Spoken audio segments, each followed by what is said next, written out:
Subscribe করুন YouTube tricks Bangla চ্যানেলটিকে চাকরির খবরগুলি সবার আগে পাওয়ার জন্য। হ্যালো বন্ধুরা, আপনারা এই মুহূর্তে আছেন ইউটিউব টিক্স বাংলা চ্যানেলে।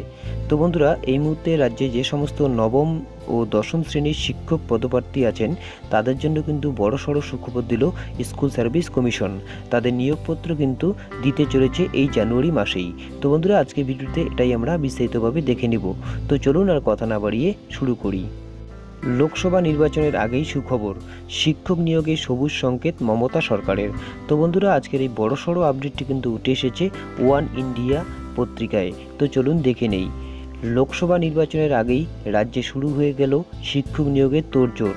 নতুন বছর শুরু হতেই সুখবর এলো বাংলার কর্মসংস্থানে। শুক্রবার বিকেলেই নির্দেশিকা জারি করে মধ্যশিক্ষা পর্ষদ এই সুখবর দিয়েছে। নবম দশম শ্রেণীতে শিক্ষকদের নিয়োগপত্র দেবে মধ্যশিক্ষা পর্ষদ। আগামী সপ্তাহেই এই নিয়োগপত্র দেওয়া হবে ৬,২৩৮ জন শিক্ষককে। এতদিন দাড়িভিট ঘটনার জেরে আটকে ছিল শিক্ষক নিয়োগ, তা আবার শুরু হচ্ছে এই মাসেই।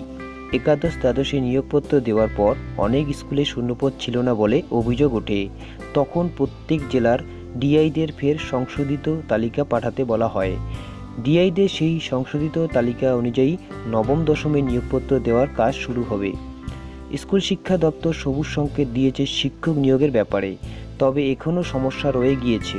299টি পদে নিয়োগের ক্ষেত্রে তৈরি হয়েছে সমস্যা। তার কারণ, স্কুল সার্ভিস কমিশন ওই পদের জন্য যে স্কুলের নাম দিয়েছিল সেই স্কুলগুলিতে কোনো শূন্যপদ নেই। এখন ওই 299 পদের জন্য শূন্যপদ রয়েছে এমন স্কুলের সন্ধান করা হচ্ছে। এই 299টি পদে সমস্যা মিটলেই নবম দশমে 6,238টি পদের নিয়োগ চূড়ান্ত হবে।